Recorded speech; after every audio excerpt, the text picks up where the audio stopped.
o evangelho, ele começou a proliferar, ele começou a crescer.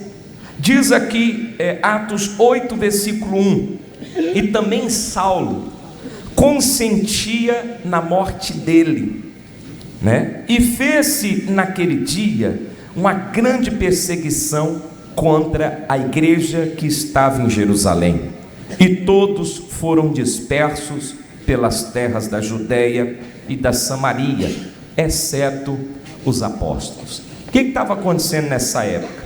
Lá em Jerusalém, o evangelho estava sendo muito perseguido, ou seja, os que pregavam em nome de Jesus eram perseguidos.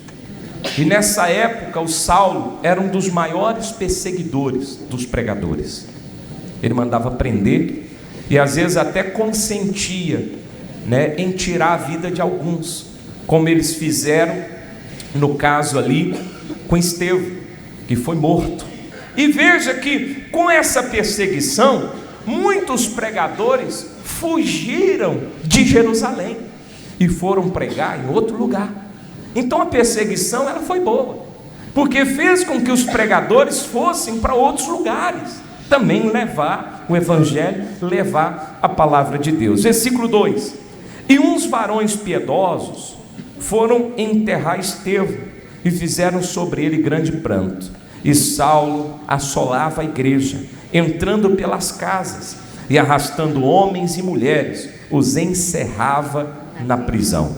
Mas os que andavam dispersos iam por toda parte, anunciando a palavra. Então a perseguição fez com que a pregação da palavra de Deus chegasse em mais lugares. Mais pessoas foram alcançadas, mais pessoas passaram a ouvir a palavra, a pregação. Versículo 5: e descendo Filipe, a cidade de Samaria, lhes pregava a Cristo, e as multidões unanimemente prestavam atenção ao que Filipe dizia, porque ouviam e viam os sinais que ele fazia. E na medida que o Filipe ia pregando para o povo ia sabendo da verdade. E você sabe, conhecereis a verdade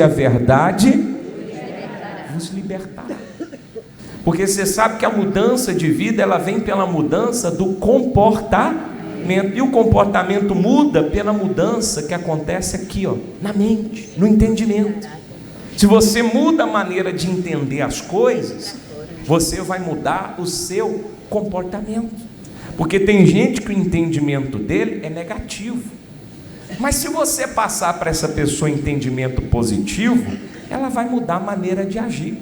O povo ficava atento, era um povo que nunca tinha ouvido falar, mas eles começaram a dar atenção e começaram a ter os resultados. Está aqui, ó, versículo 7: pois que os espíritos imundos saíam de muitos que os tinham, clamando em alta voz, e muitos paralíticos e coxos eram o quê? Quer dizer, os milagres aconteciam porque o povo dava ouvido. A pessoa, ela ouve a palavra, ela se liberta do mal. E ali estava acontecendo isso. Versículo 8: e havia grande alegria naquela cidade. E estava ali um certo homem chamado Simão, olha só, hein? Que anteriormente exercera naquela cidade a arte mágica e tinha iludido a gente de Samaria, dizendo que era uma grande personagem, ao qual todos atendiam, desde o mais pequeno até ao maior, dizendo: este é a grande virtude de Deus. E atendiam-no a ele, porque já desde muito tempo os havia iludido com artes mágicas. Mas, como cresce em Filipe, que lhes pregava acerca do reino de Deus e do nome de Jesus Cristo, se batizavam tanto homens como mulheres. E creu até o próprio Simão, e sendo batizado, ficou de contínuo com Filipe, e vendo os sinais e as grandes maravilhas que se faziam, estava atônito. E ele aqui começa a ficar impressionado com o poder de Deus. porque o que ele começa a ver era verdade. Quer dizer, os acontecimentos impressionantes eram verdadeiros, e não o acontecimento da mágica, que é uma ilusão. E quantas pessoas estão aí iludidas, ou vivendo uma ilusão? Sai dessa ilusão, vem para Jesus. Ele vai te dar o que você precisa. Ele vai fazer você ter uma vida verdadeira.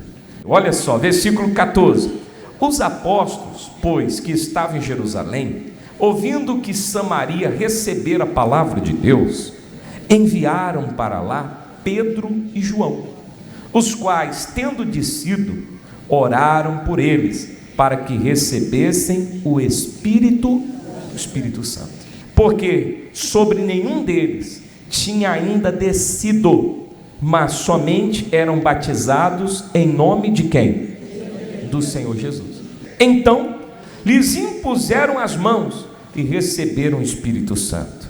E Simão, vendo que pela imposição das mãos dos apóstolos era dado o Espírito Santo, lhes ofereceu dinheiro.